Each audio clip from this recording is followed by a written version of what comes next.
ওয়াজিহা মোয়ের দিকে পা বাড়াবে ঠিক এমন সময় কেউ ওয়াজিহার পিঠে কিছু একটা ঠেকিয়ে বলে ওঠে, এক পা নড়ার চেষ্টা করবেন না, বাড়াবাড়ি করলেই পস্তাতে হবে। মেয়েলি গলায় কেউ কথাটা বলে ওঠে। সামনে থেকে মৌ বলে ওঠে, হিয়া, ওকে একদম ভয় দেখাস না, যাকে পাবি তার সাথে এরকম করবি নাকি? ছাড় ওকে। পিছনে থাকা মেয়েটা এবার খিলখিলিয়ে হেসে ওঠে। সামনে এসে বলে, ভয় পেয়েছেন? ওয়াজিহা তখনও চুপচাপ চোখ বড় বড় করে দাঁড়িয়ে আছে। হিয়া তখনও হেসেই যাচ্ছে। ওয়াজিহাকে চুপচাপ দাঁড়িয়ে থাকতে দেখে মৌ এবার কাছে এসে দাঁড়ায়। একবার হিয়ার দিকে তাকিয়ে আবার ওয়াজিহার দিকে তাকায়। নরম স্বরে বলে, কি হয়েছে ওয়াজিহা, চুপচাপ দাঁড়িয়ে আছো কেন? ওয়াজিহা কিছুক্ষণ চুপ থেকে হিয়ার দিকে তাকিয়ে বলে ওঠে, আমি ভয় পেয়েছি জন্য চুপ করে আছি এমনটা না। মৌ আপু বলতে 2 সেকেন্ড দেরি করলে তুমি এতক্ষণ কি অবস্থায় থাকতে আমার জানা নেই। আমি তোমাকে যে কোনোভাবে আহত করার অ্যাটেম্পট নিয়েছিলাম, আল্লাহ বাঁচিয়ে দিল। ওয়াজিহার কথা হিয়া আর মৌ দুজনে হেসে উঠল। ওয়াজিহা নিজেও পরিবেশ স্বাভাবিক করতে তাদের সাথে তাল মিলিয়ে হাসতে থাকে। ওয়াজিহা কম্পিউটার ক্লাসে 2 মাস ধরে ভর্তি হয়েছে। বেশি দূর না হয় প্রতিদিন ক্লাস শুরুর 20 মিনিট আগে বের হয় সে। আজও বাড়ির সামনে দাঁড়িয়ে আছে রিক্সার জন্য। পিছন থেকে কারো হেঁটে আসার শব্দ শুনে ওয়াজিহা সেদিকে তাকায়। ফারাজ এসে সোজা ওয়াজিহার পাশে দাঁড়ায়। ওয়াজিহাকে লক্ষ্য করে বলে, রিক্সার জন্য অপেক্ষা করছেন? আপনাদের তো গাড়ি আছে। জি, গাড়ি আমি নিই না, ভাইয়া নিয়েই বের হয়। ক্লাস কয়টায়? এই তো 7টায় শুরু হয় প্রতিদিন। 7টা থেকে 8টা? হ্যাঁ, আমার আজ বাড়ি আসা 8টা 15-তে। আপনি কি অপেক্ষা করবেন? আপনি যেখানে ক্লাস করেন তার বিপরীত পাশে একটা কফি শপ আছে, ওখানে। আমার আজ এমনিতে ওখানে যেতে হতো। কেন, কারোর সাথে দেখা করার আছে? না না, ওখানকার কফিটা সুন্দর, কয়েকদিন হলো যাওয়া হচ্ছে না। খালি রিক্সা চোখে পড়তে ফারাজ ডাক দেয়। রিক্সা এসে সামনে দাঁড়াতেই ফারাজ ওয়াজিহাকে রিক্সায় ওঠার ইশারা করে বলে, আপনি যান, ক্লাসে দেরি হয়ে যাবে। আমাদের দেখা হচ্ছে তবে। আপনার দেরি হবে না? আপনি চাইলে এই রিক্সাতে আসতে পারেন। ওই যে পিছনে আরেকটা এসেছে, আপনি চলে যান। ওয়াজিহা আর কথা না বাড়িয়ে রিক্সায় উঠে বসে। ফারাজও গিয়ে পিছনে রিক্সাটা থামায়। দুজনে দুজনের গন্তব্যের দিকে যেতে থাকে। ওয়াজিহা নির্দিষ্ট স্থানে এসে নেমে পড়ে। ওয়ালেট থেকে টাকা বের করে ভাড়া দিচ্ছিল। এমন সময় খেয়াল করে একটা মহিলা রিক্সা চালককে ধমকে ধমকে কিছু বলছে। ওয়াজিহা ভাড়া মিটিয়ে দিয়ে সেদিকে এগিয়ে যায়। মহিলার হাতে ফোন, সামনে রিক্সা চালকের দিকে ধরে আছে দেখে ওয়াজিহা বুঝতে পারে এখানে লাইভ চলছে। আশেপাশে 2-1 জন মানুষ জমতে শুরু করেছে। ওয়াজিহা ক্যামেরার আড়ালে দাঁড়িয়ে রিক্সা চালককে একবার পর্যবেক্ষণ করলো। লোকটার বয়স 50 ঊর্ধ্ব, মুখের চামড়া কুঁচকে গিয়েছে, চুলো হয়তো বেশ আগেই পাক ধরেছে। চোখ দুটো লাল বর্ণ ধারণ করেছে। চোখ দুটো ছোট ছোট, পানি টলমল করছে। চোখে মুখে ভয়ের ছাপ স্পষ্ট। ওয়াজিহা পাশে থেকে বলে উঠল, কি হয়েছে চাচা?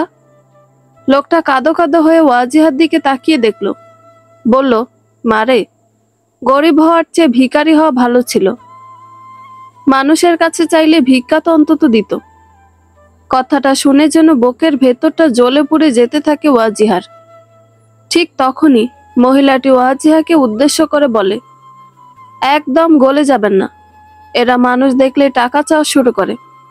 এদের জন্য রাস্তায় বের হওয়া যায় না, অসভ্য মানুষগুলো। ওয়াজিহা মহিলাকে শান্ত করে বলে, আচ্ছা আচ্ছা, লাইভটা বন্ধ করুন। উনি আপনার কাছে টাকা চেয়ে ভুল করেছে, বুঝতে পেরেছি। তাই বলে এভাবে লাইভে গিয়ে দল বেঁধে অপদস্থ করার কিছু নেই। টাকা চেয়েছে দিলে দিতেন, আর না দিলে উনি তো জোর করে নিতে পারতো না। মহিলাটি লাইভ বন্ধ করতে অস্বীকার করলে ওয়াজিয়া হাত থেকে ফোনটা নিয়ে লাইভ কেটে ফোনটা সেই মহিলার হাতে ধরিয়ে দেয়। রিক্সা চালককে জিজ্ঞেস করে, কি হয়েছে বলেন তো, ওনার এত রেগে যাওয়ার কারণ কি? লোকটা রিক্সা ছেড়ে বলল, শরীরটা অসুস্থ, বয়স হচ্ছে, দুপুর পর্যন্ত ঘরে শুয়েছিলাম। দুপুরে বউ কইল যে চাল নাই, বাজারও নাই।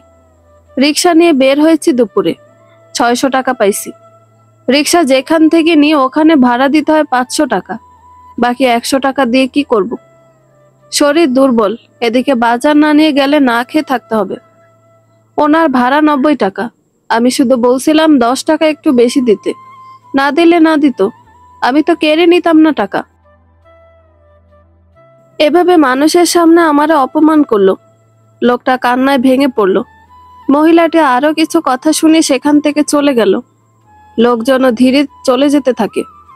ওয়াজিয়া নিজের ব্যাগ থেকে 2টা 1000 টাকার নোট বের করে লোকটাকে দিয়ে বলে, আঙ্কেল, এ টাকাটা রাখুন, এটা দিয়ে আজকের বাজার আর ওষুধ কিনে নিবেন। পৃথিবীর সব মানুষ যেমন ধনী হয় না, সেরকম পৃথিবীর সব মানুষের সাহায্য করার মানসিকতা থাকে না।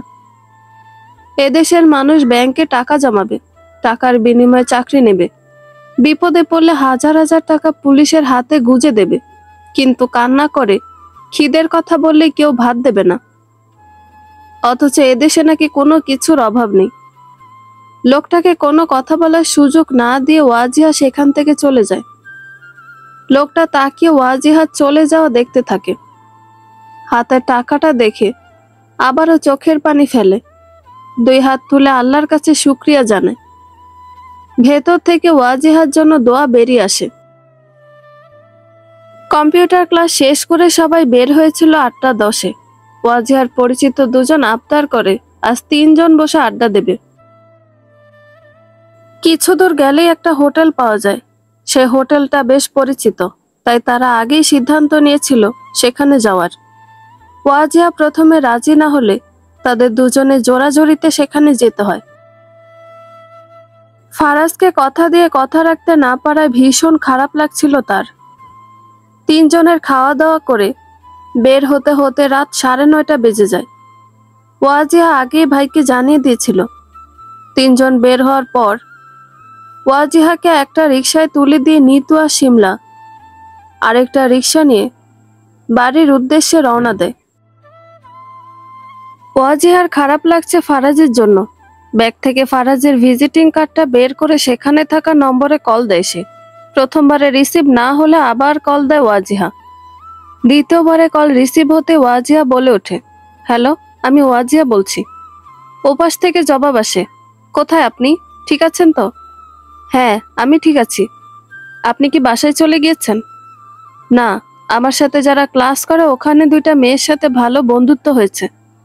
ওরা জোর করে হোটেলে নিয়ে গিয়েছিল খাবার খেতে। আপনি কোথায় এখন? আপনাকে কথা দিয়ে কথা রাখতে পারিনি জন্য ভীষণ খারাপ লাগছে। আমার যেখানে থাকার কথা ছিল সেখানে বসে আছি 1 ঘন্টা 33 মিনিট ধরে। ইস, আচ্ছা আপনি ওখানেই থাকুন, আমি আসছি। প্রায় চলে এসেছি। আমি সামনে দাঁড়াচ্ছি। আজ অনেক রাত হয়ে গিয়েছে, অলরেডি 9:45 বেজে গিয়েছে। বাসায় ফিরতে হবে। আচ্ছা, সামনে এসে দাঁড়ান, একসাথে বাসায় ফিরবো।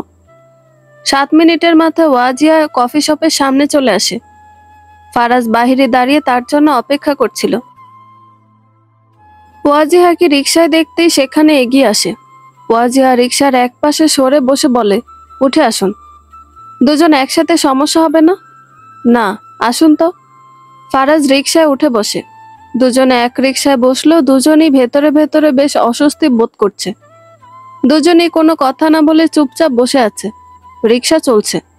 বাড়ির প্রায় কাছাকাছি এসে ওয়াজিহা বলে, আমি আপনাকে কিভাবে সরি বলবো কিছুতেই বুঝতে পারছি না। তখন এরকম একটা ঘটনা ঘটে যাবে বুঝতেই পারিনি। আপনার নম্বরও ছিল না আমার কাছে। তারপর মনে পড়লো আপনি আমাকে একদিন আপনার ভিজিটিং কার্ড দিয়েছিলেন। ব্যাগে খুঁজতেই পেয়ে গেলাম, তারপরেই কল দিয়েছি। কিন্তু আপনি এতক্ষণ অপেক্ষা করতে গেলেন কেন? ফারাজ মৃদু হেসে বলে, আমি মোকে কল করেছিলাম। ও বলল আপনি বাসায় ফিরেননি। মনে হলো হয়তো বাহিরে কোনো কাজে আটকে গেছেন, তাই অপেক্ষা করছিলাম। একদম বিরক্ত হইনি। খেলা চলছিল বাংলাদেশের, সেটাই দেখছিলাম বসে বসে। কোনো প্রয়োজন ছিল কি? না, মানে আসলে বাইরে দেখা করতে বলেছিলেন তো। তেমন কিছু না, আপনার সাথে সেরকম করে কথা হয়নি, তাই। 2 জনের মধ্যে আরো কিছু কথা চলতে থাকে। রিকশা এসে বাড়ির সামনে রাস্তায় এসে থেমে যায়। ওয়াজিয়া ভাড়া দিতে চাইলে ফারাজ সেটা করতে দেয় না। ওয়াজিহাকে রাস্তা পার হয়ে ওপাশে গিয়ে দাঁড়াতে বলে। ফারাজ গাড়ি ভাড়া দিচ্ছিল, এমন সময় পিছন থেকে ওয়াজিহার চিৎকার শুনতে পেয়ে ফারাজ সেদিকে ঘুরে তাকাতেই দেখে ওয়াজিহা রাস্তার ওপাশে দাঁড়িয়ে দুই কানে হাত দিয়ে চোখ বন্ধ করে চিৎকার করছে। ফারাজ দৌড়ে কাছাকাছি যেতেই দেখে ওয়াজিহার পায়ের কাছে বড়সড় কিছু পড়ে আছে। ওয়াজিহার কাছে এসে দাঁড়াতে ওয়াজিহা বলে ওঠে, বাঁচান, মেরে ফেলে গেল ওরা, গাড়ি থেকে ফেলেছে। ফারাজ পায়ের দিকে তাকাতেই ভয় পেয়ে যায়, সারা শরীর কাঁপতে থাকে তার। কি করবে কিছুই বুঝে উঠতে পারছে না। এদিক ওদিক তাকিয়ে কাউকে না দেখে মাথায় হাত দিয়ে কি করবে ভাবতে থাকে সে। ওয়াজিয়া হাত স্পর্শ করবে ফারাজ অমনি বলে ওঠে, ওটা লাশ, ধরবেন না একদম। রাতে বাড়ি ফেরার সময় রাস্তার পাশে ফেলে যাওয়া লাশ দেখে ওয়াজিয়ার অবস্থা খুব খারাপ। ফারাজ নাকে হাত দিয়ে চেক করতেই দেখে শ্বাস চলছে। রাস্তায় থাকতেই ফারাজ পুলিশকে কল করেছিল। পুলিশের কাছে থেকে অনুমতি নিয়ে সাথে সাথে ওয়াজিয়া আর ফারাজ মিলে মেয়েটাকে হাসপাতালে নিয়ে এসেছে। থানা কাছে থাকায় পুলিশের আসতে দেরি হয়নি। ওয়াজিহা নিজেও তার ভাইকে কল করে হাসপাতালে আসতে বলেছে। ওয়াজিহাকে বাহিরে বসিয়ে রেখে ফারাজ রোগীর কাছে চলে যায়। তার এখন ইমিডিয়েট চিকিৎসার প্রয়োজন। ওয়াজিহা বাহিরে বসে মনে মনে কিছু আওড়াচ্ছিল। স্পষ্ট মনে হতেই পুলিশকে জানিয়ে সে হাসপাতাল থেকে বেরিয়ে আসে। ততক্ষণে ওয়াহাজও চলে এসেছে। হাসপাতাল থেকে বের হয়ে ভাইকে দেখে ওয়াজিয়া এক প্রকার দৌড়ে ভাইয়ের কাছে আসে। ওয়াহাজের দুই বাহু ধরে ওয়াজিয়া বলে ওঠে, ভাইয়া, আমাদের এখনই বের হতে হবে। আমি তোমাকে একটা গাড়ির নম্বর বলছি, তুমি প্লিজ খবর নিয়ে দেখো গাড়িটা কার। শান্ত হও তুমি, এত রাতে আমরা কোথায় যাব? সময় দেখেছো তুমি? কোনো কিছুতে তাড়াহুড়ো করতে নেই। তুমি দেখেছো গাড়িতে কতজন ছিল? যখন মেয়েটাকে ফেলে দিয়েছিল তখন দুজনকে দেখা গিয়েছিল, আর একজন ড্রাইভার ছিল। তোমাকে দেখেও সেখানে ফেললো মেয়েটাকে। আমি গেটের ভেতরে গিয়েছিলাম, বাহিরে বের হতে হতে গাড়িটা চলে গেল। আমি তখন গাড়ির নম্বর দেখেছি। ওয়াজিহা গাড়ির নম্বর জানালে ওয়াহাজ সাথে সাথে গাড়ির ডিটেলস জানার জন্য কাউকে কল করে। ওপাশ থেকে জানায় আগামীকাল সকালের মধ্যে জানিয়ে দেবে। ওয়াহাজও সম্মতি জানিয়ে কলটা কাটে। ওয়াহাজ বেলাকে উদ্দেশ্য করে বলে, শোনো, একটা কথা বলি, এই সমস্যাটা পারিবারিক কোনো সমস্যা না। ফারাজ আমাকে কল দিয়েছিল, সে জানিয়েছে এটা ধর্ষণের কেস। আমি জানি আমার বোন প্রতিবাদী, কিন্তু তুমি আগে সমস্ত অন্যায়ের প্রতিবাদ সাথে সাথে করলো। এখন তোমাকে সময় নিতে হবে, সময় নিয়ে ভাবনা চিন্তা করে পদক্ষেপ নিতে হবে। আর হ্যাঁ, শোনো, তুমি পুলিশকে সর্বোচ্চ সাহায্য করবে, তবে একটা কথা কি জানো? তুমি যাদের দেখেছো তারা ধনী পরিবারের বিগড়ে যাওয়া জানোয়ার হয়, তাহলে তারা বেঁচে যাবে। দুজন হাসপাতালের ভেতরে চলে আসে। মেয়েটার সাথে তার ব্যাগ ছিল, সেখান থেকে যে ফোনটা পাওয়া যায় সেটা দিয়ে বাড়িতে জানানো হয়েছে। কিছুক্ষণের মধ্যে মেয়েটার বাবা মা কান্না করতে করতে সেখানে উপস্থিত হয়। ফারাজ তখনও বের হয়নি ভেতর থেকে। সেখানে আরো কয়েকজন নার্স এবং ডাক্তার রয়েছে। ওয়াহাজের কাঁধে মাথা দিয়ে বেলা বসে আছে। ওয়াহাজ বোনের মাথায় হাত বুলিয়ে দিচ্ছে। রাত 12টার দিকে ফারাজ বাহিরে আসে। মুখটা তার মলিন। ফারাজ এগিয়ে আসতেই মেয়েটার বাবা মা ফারাজের কাছে গিয়ে দাঁড়ায়। মেয়েটার বাবা ভারী স্বরে বলে, কি হয়েছে আমার মেয়ের, ঠিক আছে তো? ফারাজ দুজনের দিকে একবার চোখ বুলিয়ে নেয়, বলে, হয়তো এই যাত্রা আল্লাহ বাঁচিয়ে নিবেন, তবে আজ হয়তো জ্ঞান ফিরবে না। সকালের আশায় আছি, জ্ঞান ফিরলেও ফিরতে পারে। আমার মেয়ে বেঁচে যাবে তো ডাক্তার? আল্লাহ ভরসা, মেয়ের জন্য দোয়া করুন। মা বাবার দোয়া তো আল্লাহ কবুল করে নেয়। দুজন দরজার বাইরে থেকে মেয়েকে দেখতে থাকে। মা তখনও কান্না করে যাচ্ছে। কান্না করতে করতে বলে, আমি বলেছিলাম মেয়েকে এত প্রশ্রয় দিও না। ছেলেটা বিরক্ত করছে। কয়েকদিন মেয়েটা ঘরে থাকলে কি এমন হতো? এখন আমার মেয়েটার কি হবে? কথাটা শুনে ওয়াজিয়া বলে ওঠে, ভাইয়া, তুমি মেয়েটার বাবার নম্বরটা নাও কোনোভাবে। তারা জানে এ অবস্থার জন্য কে দায়ী। ওয়াহাজ বলে ওঠে, আমারও সেটাই মনে হচ্ছে। আমি নম্বর নিয়ে আসছি, অপেক্ষা কর। ওয়াহাজ 2 মিনিটের মধ্যে ওয়াজিহার কাছে আবার ফিরে আসে। মোবাইলের স্ক্রিনে নম্বরটা দেখিয়ে বলে, কাজ হয়ে গেছে। ওয়াজিহা দীর্ঘশ্বাস ফেলে কঠোর কণ্ঠে বলে ওঠে, ভাইয়া, আমি যদি তোমার অফারে রাজি হই, আমি আবার পুরনো সেই দমে না যাওয়া আমিটাকে জাগিয়ে তুলি, আমি খুশি হব। সব রকম সাহায্য তুমি পাবে। ফারাজ পুলিশের সাথে কথা শেষ করে বলে কয়ে ওয়াহাজ আর ওয়াজিহাকে বাসায় পাঠিয়ে দেয়। আজ তার বাড়ি ফেরা হবে না। মেয়েটার অবস্থা খুব খারাপ, কখন কি হয়ে যায় বলা যায় না। ফারাজ নিজের কক্ষে চলে যায়। দুজন নার্স পাহারারত আছে, কোনো কিছু হলেই ফারাজকে জানাবে। হাসপাতালে নিজের সাথে বেঁচে থাকার যুদ্ধে খানিকটা জয়ী হয়ে মেয়েটার জ্ঞান ফিরতে ফিরতে পরের দিন বিকেল 5টা বেজে যায়। শরীরের অবস্থা প্রচন্ড খারাপ ছিল গতকাল, আজ কিছুটা উন্নত হয়েছে। ফারাজ চেক আপ করে জানায় সে এখন আগের তুলনায় অনেকটা ভালো আছে। মেয়েটার নাম জিজ্ঞেস করায় মেয়েটার বাবা জানায় তার মেয়ের নাম নুসরাত। ওয়াজিয়া সন্ধ্যার আগে মেয়েটার সাথে দেখা করতে এসে সবকিছু জেনে নেয়। তখনই বাইরে থেকে একজন এসে জানায় গতকাল রাতে মেয়েটার সাথে যে 3 জন ছিল তারা পুলিশের হাতে ধরা পড়েছে। ওয়াজিয়াও সেটা তার ভাইকে জানানোর জন্য কল দিতেই ওয়াহাজ জানিয়ে দিল সে এই বিষয়ে কিছুক্ষণ আগেই জেনেছে। তারা 3 জন সব স্বীকার করে নিলে আগামী সোমবারে আদালত রায় দিয়ে দিবে। সময় পানির প্রবাহের মতো অতি দ্রুত প্রবাহিত হলো। সকাল সকাল ওয়াহাজ বেরিয়ে গিয়েছে আদালতের উদ্দেশ্যে। ওয়াজিহা যাওয়ার কথা ছিল না, মাঝখানে তার মনে হলো বিচারটা নিজ চোখে দেখা একবার উচিত। ওয়াজিহা তৈরি হয়ে বের হয়ে দরজা লক করার সময় মৌয়ের সাথে দেখা হয়ে যায়। ওয়াজিহা দরজা লক করে মৌকে দেখে বলে, কোথাও যাচ্ছ আপু? হ্যাঁ, হাসপাতালে যাচ্ছিলাম একটু। তুমি কোথায় যাচ্ছ? আমার একটু প্রয়োজন আছে তাই বের হচ্ছি। আঙ্কেল আন্টি ভালো আছে? হ্যাঁ, সবাই ভালো আছে। তুমি তো নুসরাত নামের মেয়েটার কেসের ব্যাপারে জানো তাই না? ভাইয়া বলছিল মেয়েটা নাকি সঠিক বিচার পাবে না। দেশে আর কি সঠিক হচ্ছে বলো তো? এক একটা সুপার হিরো কেন আসে না সবকিছু সঠিক করতে? নিচে নামতে নামতে ওয়াজিহা ময়ের কাছে থেকে বিদায় নিয়ে তাড়াতাড়ি করে বেরিয়ে পড়ে। বাহিরে এসে একটা রিক্সা নিয়ে বাস স্টপেজে চলে আসে। বাস 10:30টায় ছাড়ার কথা, কিন্তু 11টা বেজে গেল বাস ছাড়ছে না দেখে কয়েকজন খুব ঝামেলা করতে শুরু করে। এদিকে দেরি হয়ে যাচ্ছে জন্য অস্বস্তি শুরু হয়েছে ওয়াজিহার। এতক্ষণে হয়তো বিচার কার্য শুরু হয়ে গিয়েছে। বাসের সিটে আর বসে থাকতে মন চাইছিল না ওয়াজিহার। বাস ছাড়তে দেরি হচ্ছে দেখে পিছনের সিটে বসা মধ্যবয়স্ক এক মহিলাকে ওয়াজিহা জিজ্ঞেস করে, আন্টি, বাস ছাড়তে এত দেরি করছে কেন?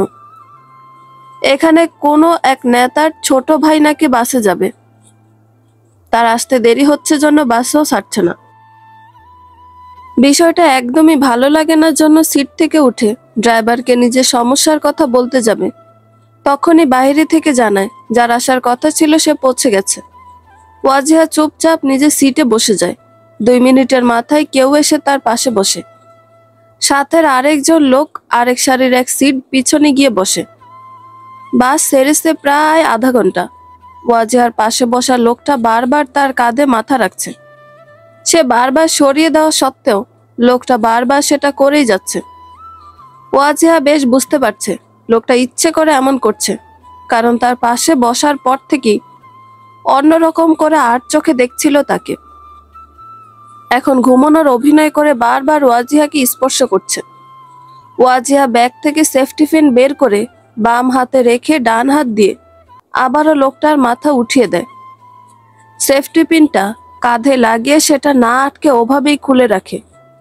মিনিট 2-এর মধ্যে লোকটা আবারও ওয়াজিহার কাঁধে মাথা রাখতে চিৎকার দিয়ে ওঠে। বাসের সবাই তৎক্ষণাৎ সেদিকে তাকায়। ওয়াজিহা তখনও নিশ্চুপ হয়ে বসে আছে। লোকটা নিজের কপালের পাশে থেকে ধীরে ধীরে সেটা খুলে রাগী চোখে ওয়াজিহার দিকে তাকায়। আপনি এটা ইচ্ছে করে করেছেন তাই না? কি ইচ্ছে করে করেছি? সেফটি পিন তো আগে ছিল না এখানে। আপনি মাত্র এখানে রেখেছেন। লোকটার কথায় ওয়াজিয়া নিশ্চিত হয়ে যায়, তার মানে সে এতক্ষণ ঘুমের ভান ধরে নারী শরীর স্পর্শ করছিল। ওয়াজিয়া তার দিকে ফিরে চোয়াল শক্ত করে বাম গালে চর বসিয়ে দেয়। আশেপাশের মানুষ সার্কাস দেখার মতো সেদিকে দেখছে। বেলার পাশে বসা লোকটা গালে হাত দিয়ে রক্তবর্ণ চোখে তার দিকে তাকিয়ে আছে। এক পর্যায়ে সে বেলার দিকে চট দেওয়ার জন্য হাত এগুতেই বেলা দ্বিতীয়বারের মতো চট দেয়। আশেপাশের কয়েকজন সেদিকে এগিয়ে এসে দুজনের বিবাদ থামাতে চায়। কি হয়েছে জানতে চাইলে বেলা বলে, বাস ছেড়েছে আধা ঘন্টার একটু বেশি সময় ধরে। উনি 15 মিনিট ধরে ঘুমের নাটক করে আমার কাঁধে মাথা রেখেই যাচ্ছেন। বারে বারে আমার হাঁটুর ওপর হাত রাখছে। পাশে থেকে একজন বলে ওঠে, বয়স হয়েছে এমনও তো না। এত তাড়াতাড়ি ঘুমিয়ে পড়ে কিভাবে মানুষ? বাসে উঠলেই কিছু মানুষ বংশের পরিচয় দিতে শুরু করে। আরেকজন সেই লোকের পক্ষ নিয়ে বলে, বাসে উঠে অনেকের ঘুমানোর অভ্যেস আছে। উনি হয়তো তাই ঘুমিয়ে পড়েছিল। ঘুমালে মাথা গড়িয়ে কাঁধে যেতেই পারে, তাই বলে এরকম সিন ক্রিয়েট করবেন নাকি? এত সমস্যা থাকলে বাসে কেন উঠেছেন? নিজস্ব গাড়ি কিনে নিন। বেলা এবার লোকটাকে উদ্দেশ্য করে বলে, বাসে আপনি যেমন টিকিট কেটে উঠেছেন সেরকম আমিও। আপনাদের যদি মেয়েদের কাঁধে মাথা রেখে এতই ঘুমানোর শখ, তাহলে বাড়ি থেকে বউ নিয়ে বের হলেই তো পারেন। আর এই লোক মোটেও ঘুমাচ্ছিল না, সে অস্বাভাবিকভাবে আমাকে স্পর্শ করছিল। বারবার ইচ্ছে করে কাঁধে মাথা রাখছিল, শরীর স্পর্শ করছিল। কোনটা ইচ্ছেতে হয় আর কোনটা এমনিতেই হয় সেটা বোঝার ক্ষমতা আমার আছে। বেলা নিজের ব্যাগটা কোলের উপর নিয়ে বলে, উনি বারবার ইচ্ছে করে এরকম করছিল দেখে আমি সেফটি পিন দিয়ে রেখেছি। কপালে লাগার সাথে ঘুম ভেঙে গেছে, তাই না? উনি যদি ঘুমেই থাকতেন তাহলে বুঝতেন কিভাবে যে সেফটি পিন আগে লাগানো ছিল না, মাত্র লাগিয়েছি। কারো মুখে আর কোনো কথা নেই। বেলার পাশে বসা লোকটা তবুও নিজের ইচ্ছে মতো বলেই যাচ্ছে। বেলা তাকে থামিয়ে দিয়ে বলে, আপনাদের মতো পুরুষদের জাস্ট মেরে ফেলে রাখা উচিত। হাত দিয়ে বাজে স্পর্শ করলে হাত, পা দিয়ে স্পর্শ করলে পা কেটে ফেলা উচিত। চোখ দিয়ে খারাপ নজর দিলে চোখ তুলে নেওয়া উচিত। আর আপনার মতো ঘুমের নাটক করা অভিনেতা হলে মাথা আলাদা করে দেওয়া উচিত। বেলা বাসের দায়িত্বে থাকা লোককে বলে লোকটাকে তার পাশে থেকে তুলে দেয়। লোকটার সম্মানহানি হয় বাস থেকে নেমে যায় গন্তব্যে পৌঁছানোর আগে। কিছু লোক বেলার কাজের প্রশংসা করতে থাকে।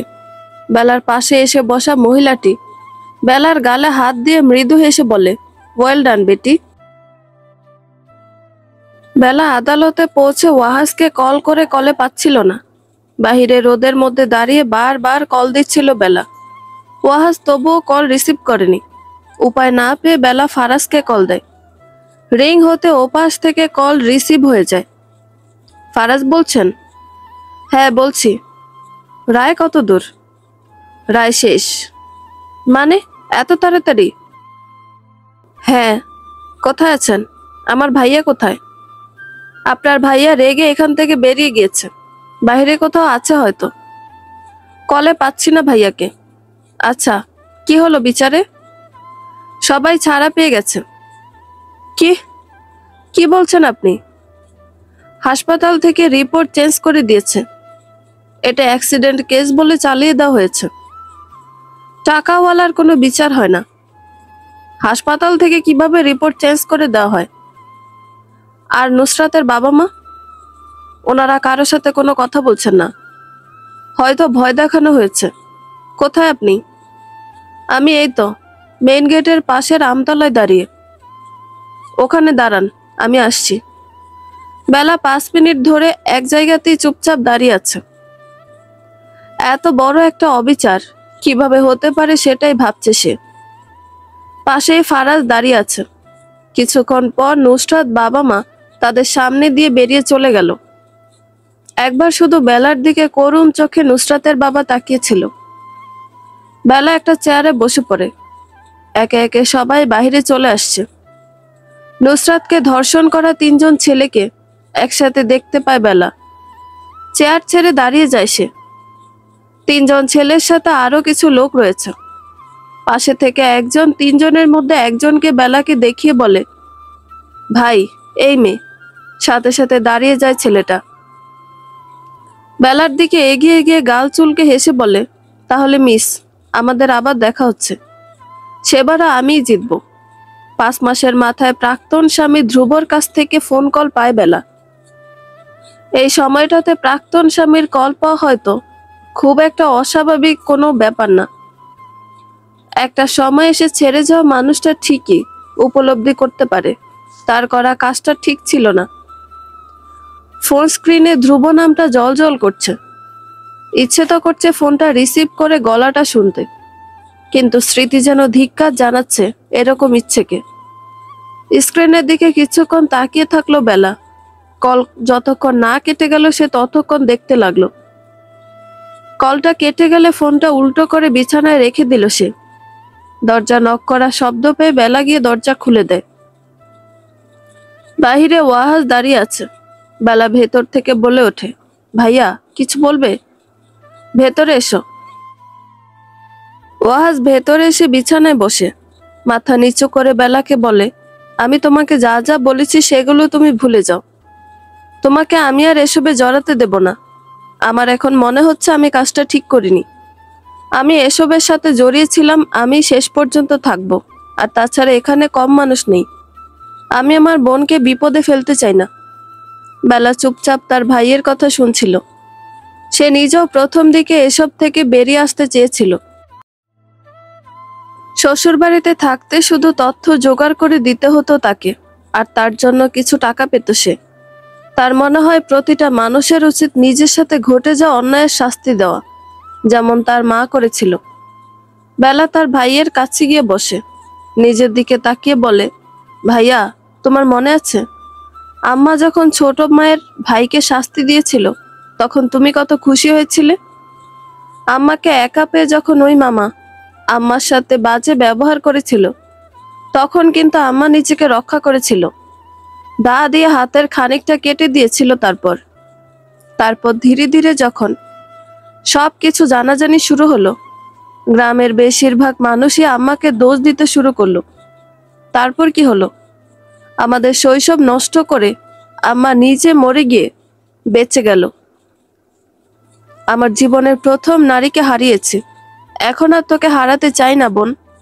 আমি আজ বুঝতে পেরেছি এ সমাজের সবকটা মানুষ ভেতরে ভেতরে পশু।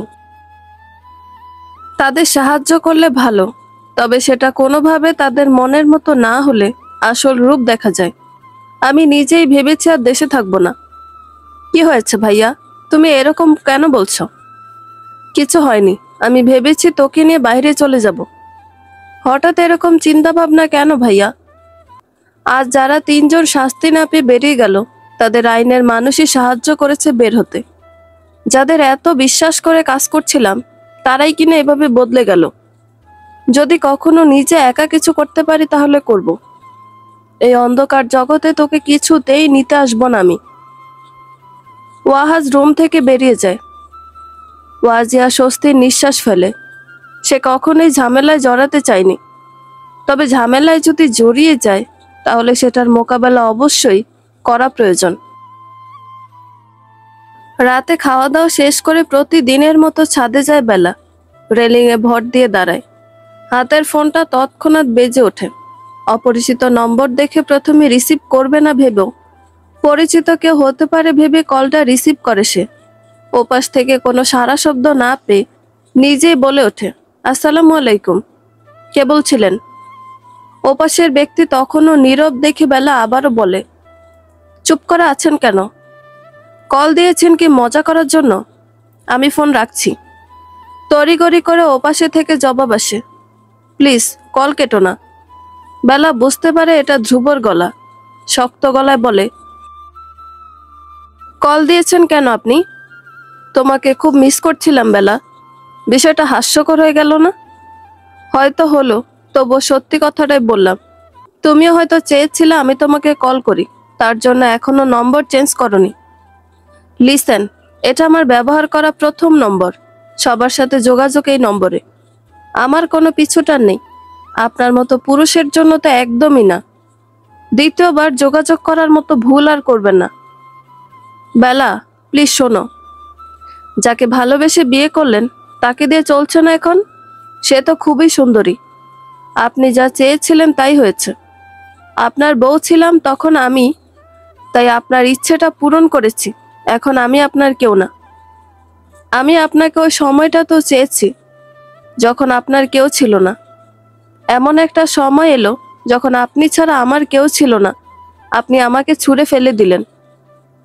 বেলা দীর্ঘশ্বাস ফেলে আবার বলে, ভালো হবে আপনি আর কখনো আমাকে ফোন না দিলে। নিজের চরিত্র আর খারাপ করবেন না, বউকে ভালো রাখুন।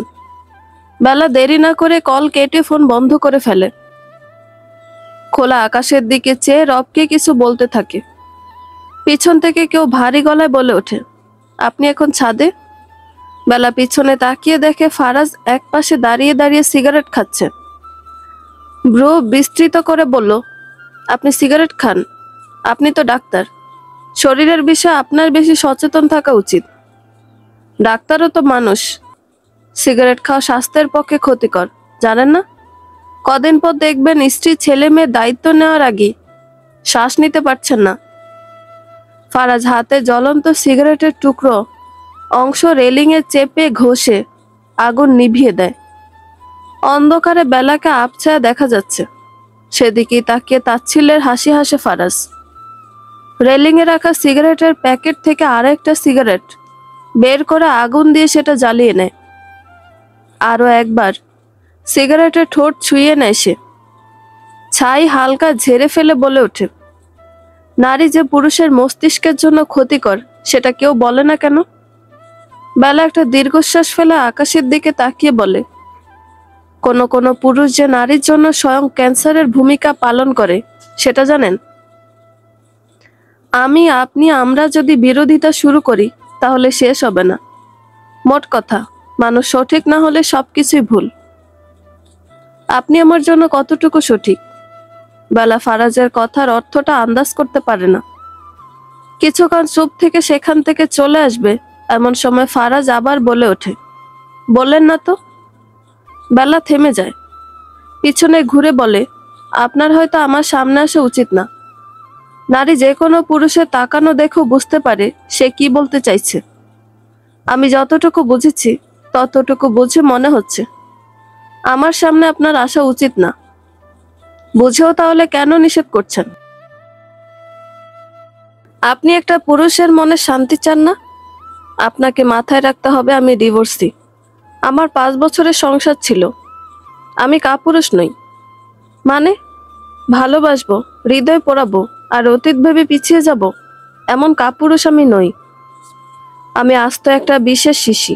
হাত থেকে মেঝেতে পড়লে ভেঙে গুড়িয়ে যাব। ভেঙে ফেলা মানুষের গতি থামিয়ে দেব।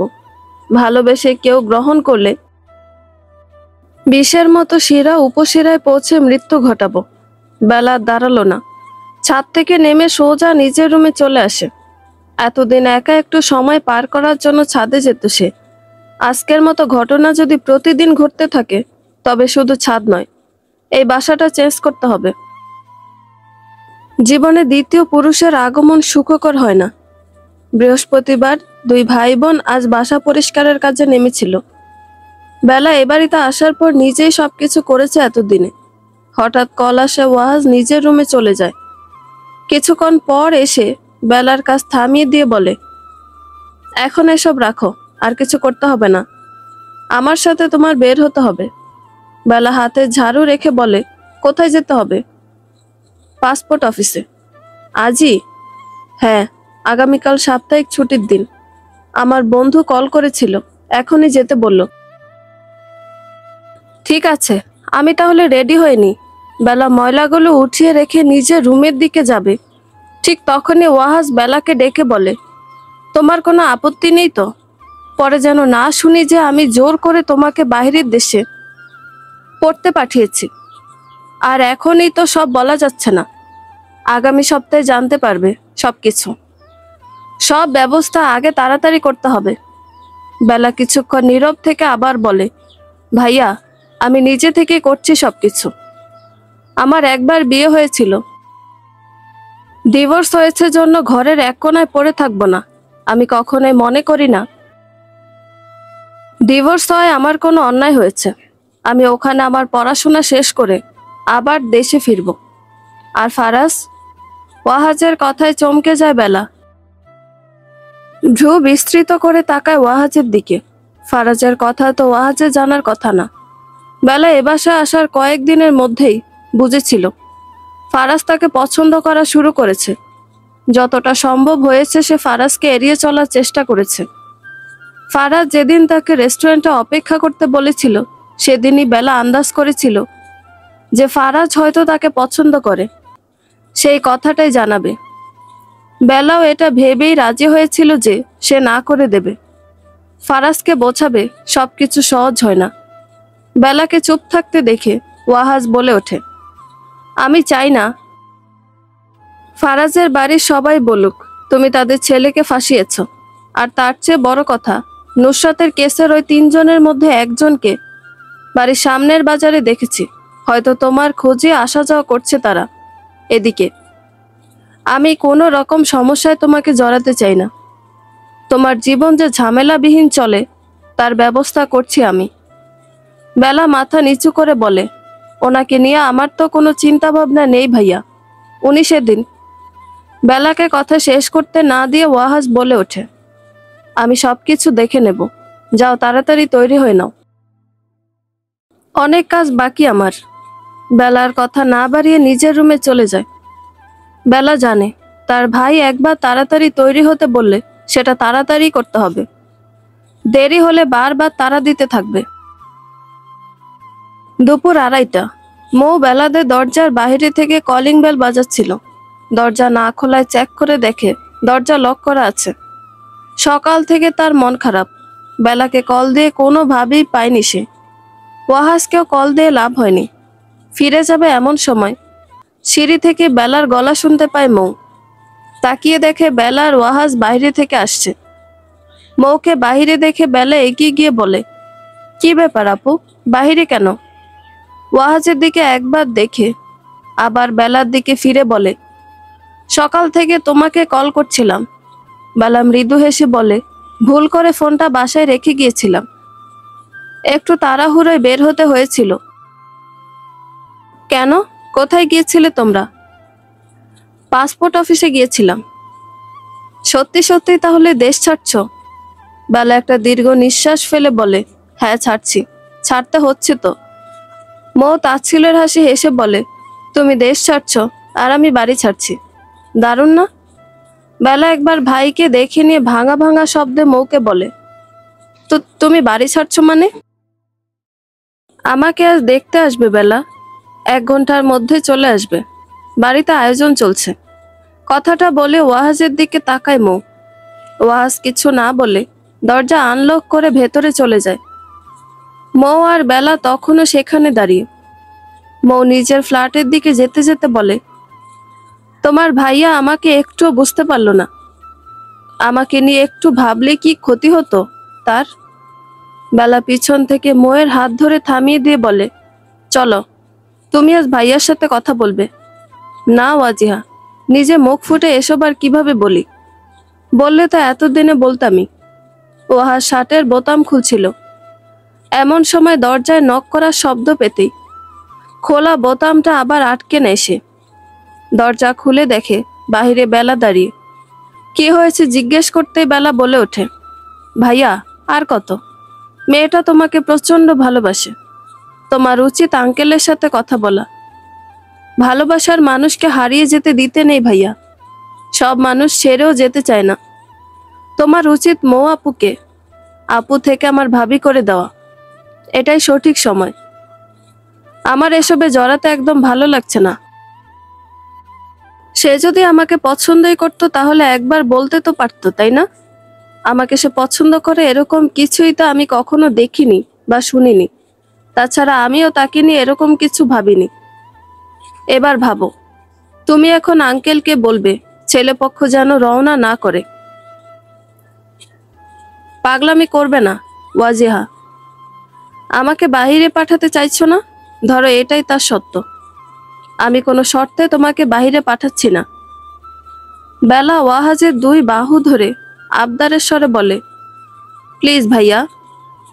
ওয়াহাজ আদর মাখা হাসিতে বেলার দিকে তাকায়, দুই গালে হাত রেখে বলে, তুমি খুশি হবে? খুব। তোমার খুশির জন্য আমি সবকিছু করতে রাজি। আপাতত আঙ্কেলকে রাজি করো, আর বিয়েটা করে নাও। আমি শান্তিতে দেশ ছাড়তে চাই।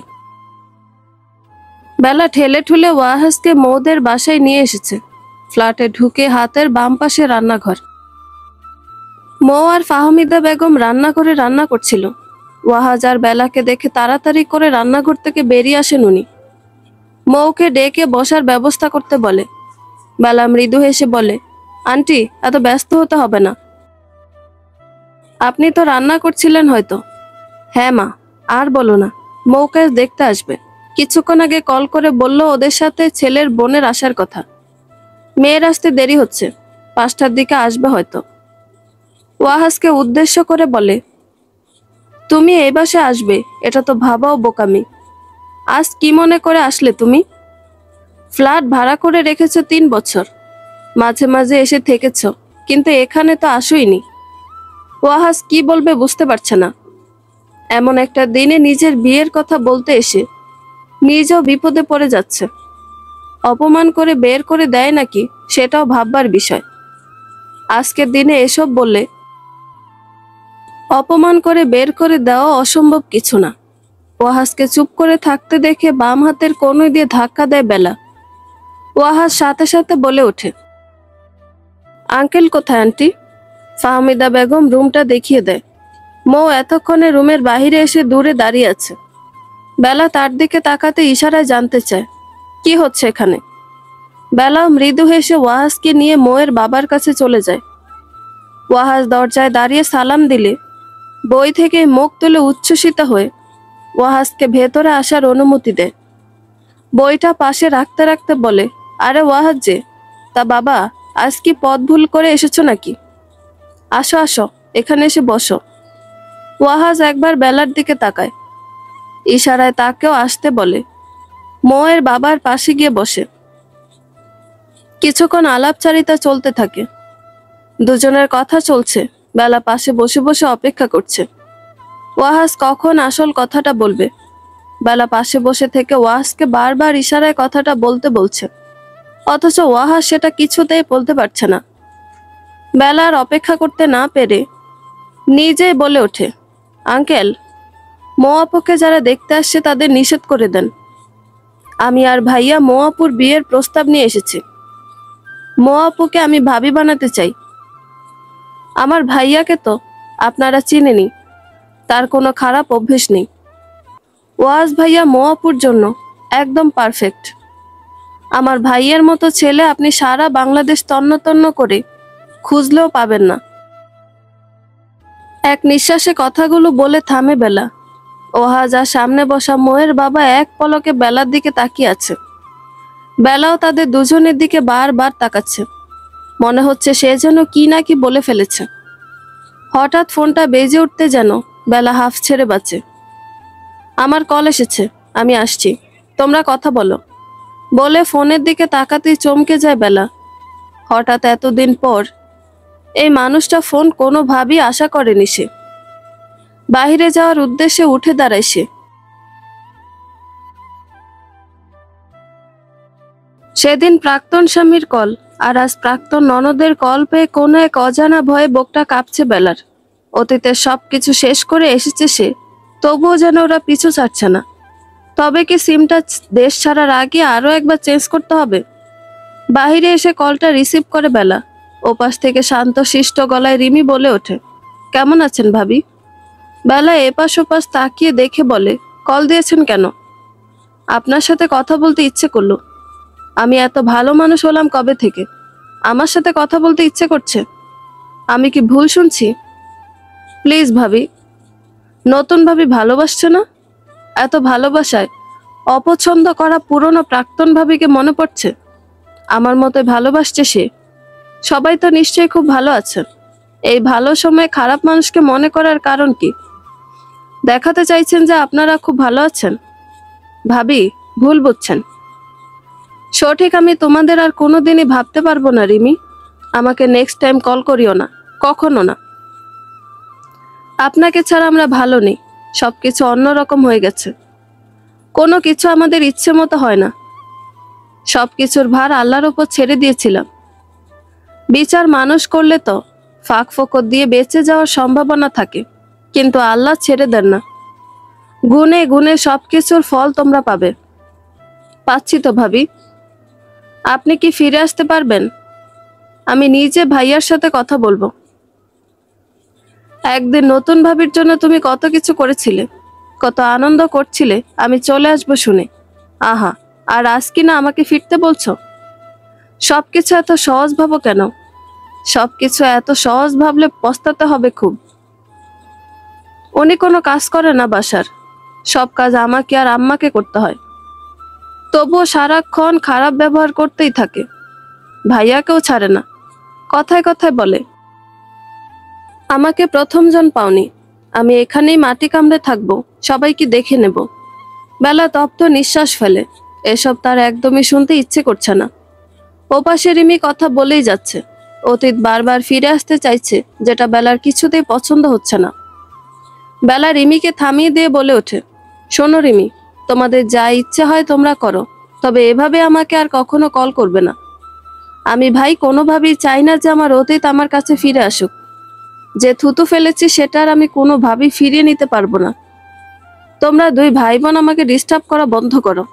এরপর থেকে আমার নাগাল এমনিতেও পাবে না। আমি আজই সিম চেঞ্জ করব। ভুলেও আমার দিকে পা বাড়াবে না তোমরা। রাখছি।